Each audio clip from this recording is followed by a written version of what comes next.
ನಮಸ್ಕಾರ ಸ್ನೇಹಿತರೆ ನೋಡಿ, ಇದೊಂದು ನಾಲೆ, ರಾಜಕಾಲುವೆ. ಇದು ವೈಟಾಗಿ ಕಾಣ್ತಾ ಇದೆ ನೋಡಿ ನಿಮಗೆ. ಇಲ್ಲಿ ಸ್ವಲ್ಪ ಕಮ್ಮಿ ಕಾಣಿಸ್ಬೋದು, ತುಂಬ ಜಾಸ್ತಿ ಇದೆ. ಇಲ್ಲಿ ಹತ್ರ ಒಂದು 100 ಲಾರಿ ಲೋಡಷ್ಟು ಇಲ್ಲಿ ಕಸ ಬಿದ್ದಿದೆ. ಅದರಲ್ಲೂ ಥರ್ಮಾಕೋಲ್ ತುಂಬ ಜಾಸ್ತಿ ಬಿದ್ದಿದೆ ನೋಡಿ. ಇದೆಲ್ಲ ನಾಲೆ ನೋಡಿ ಹಾಕ್ಕೊಂತ ಬರ್ತಾ ಇದೆಲ್ಲ. ಈ ನಾಲೆ ಬೆಂಗಳೂರಿಂದ ಬರ್ತಾ ಇರೋದು ನೋಡಿ. ಇಷ್ಟೊಂದೆಲ್ಲ ಕಸ ಬಿಸಾಕ್ತಾ ಇದ್ರು.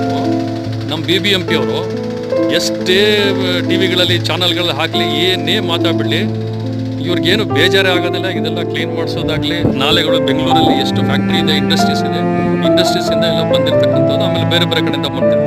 ಈ ಕಸ ಕ್ಲೀನ್ ಮಾಡೋಕ್ಕಾಗ್ತಾ ಇಲ್ಲ ಇವ್ರಿಗೆ. ಇದರಿಂದ ಎಷ್ಟು ಅನಾಹುತಗಳು ನಡೆಯುತ್ತೆ, ಎಷ್ಟು ಕಾಯಿಲೆಗಳು ಬರ್ತೇವೆ, ಏನೇನು ಬರ್ತೇವೆ ಅಂತ ನೋಡಿ. ನೀವು ಅದು ನಾಲೆ ರಾಜಕಾಲುವೆಯಲ್ಲಿ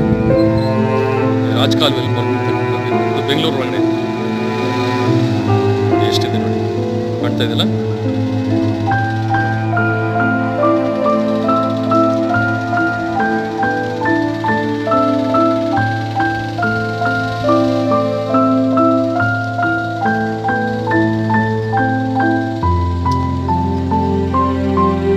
ಏನಂತ ಮಾತಾಡೋದು, ಎಷ್ಟು ಅಂತ ಮಾತಾಡೋದು ಇವ್ರಿಗೇನು ಅಧಿಕಾರಿಗಳು, BBMP ಅಧಿಕಾರಿಗಳಿಗೆ, ಆಮೇಲೆ ಆ ಇಂಜಿನಿಯರ್ಸು ಎಷ್ಟು ಜನ ಇದ್ದಾರೆ, ಯಾರ್ಯಾರಿದ್ದಾರೆ BBMP ಅಧಿಕಾರಿಗಳು, ಕಮಿಷನರ್ಗಳಿದ್ದಾರೆ.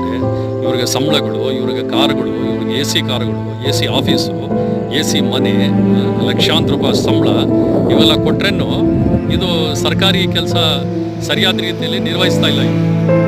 ಕಾನೂನು ಏನು ಹೇಳುತ್ತೆ ಅಂದರೆ, ಸರ್ಕಾರಿ ಕೆಲಸದವರು ಸರ್ಕಾರಿ ಕೆಲಸ ಸರಿಯಾದ ರೀತಿಯಲ್ಲಿ ನಿರ್ವಹಿಸಲಿಲ್ಲ ಅಂತ ಹೇಳಿದ್ರೆ, ನಿರ್ವಹಿಸಲಿಲ್ಲ ಅಂದರೆ ಅವ್ರಿಗೆ ಸರ್ಕಾರಿ ಕೆಲಸದಿಂದ ತೆಗೆದು ಹಾಕ್ಬೋದು ಅಂತ ಕಾನೂನಿದೆ. ಏನು ಮಾಡ್ತೀರಾ ಈ ಕಾನೂನು ಇಟ್ಕೊಂಡು? ನೋಡಿ ಕೆಲಸ ಹೆಂಗಿದೆ ಒಂದು ನೋಡಿದ್ರ.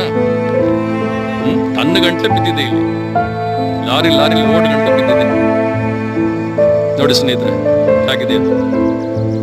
ಇದು ದಯವಿಟ್ಟು ಸರ್ಕಾರದವ್ರಿಗೂ, CM ಸಾಹೇಬರು, ಸಿದ್ದರಾಮಯ್ಯ ಅವರು ಅವ್ರ ಪೀರಿಯಡಲ್ಲಿ ನಡೀತಾ ಇದ್ದದ್ದು. ದಯವಿಟ್ಟು ಇದನ್ನು ಗಮನಿಸಬೇಕು.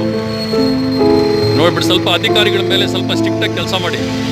DK ಶಿವಕುಮಾರ್ ಸಾಹೇಬ್ರಿಗೂ ನನ್ನ ವಿನಂತಿ, ಈ BBMP ಅಧಿಕಾರಿಗಳ ಮೇಲೆ ಸ್ವಲ್ಪ ಸ್ಟ್ರಿಕ್ಟಾಗಿ, ಇಂಜಿನಿಯರ್ಸ್ ಮೇಲೆ ಸ್ವಲ್ಪ ಸ್ಟ್ರಿಕ್ಟಾಗಿ ತೊಗೊಳ್ಳಿ. ನೀವು ತೊಗೊಂಡ್ರೆ ಬಾರಣಿ ತೊಗೊಂಡ್ರೆ, ಏನಪ್ಪ ನೀವು ಮಾಡ್ತಾ ಇಲ್ಲ, ಸರ್ಕಾರಿ ಕೆಲಸ ಸರಿಯಾದ ರೀತಿಯಲ್ಲಿ ನಿಭಾಯಿಸ್ತಾ ಇಲ್ಲ, ನಿಮಗೆಲ್ಲ ಯಾಕೆ ಕೆಲಸದಿಂದ ತೆಗೆದಾಕ್ಬಾರ್ದು ಅಂತ ಒಂದು ವಾರ್ನಿಂಗ್ ಕೊಡಿ. ನೀವು ಕೊಟ್ಟರೆ ನೋಡಿ ಬೆಂಗಳೂರು ಕ್ಲೀನ್ ಆಗುತ್ತೆ. ಬೆಂಗಳೂರಲ್ಲಿ ಬರ್ತಕ್ಕಂಥ ಇಂಥ ಕಾಯಿಲೆಗಳು, ಇಂಥ ಕಸ ಎಲ್ಲ ಇರೋದಿಲ್ಲ.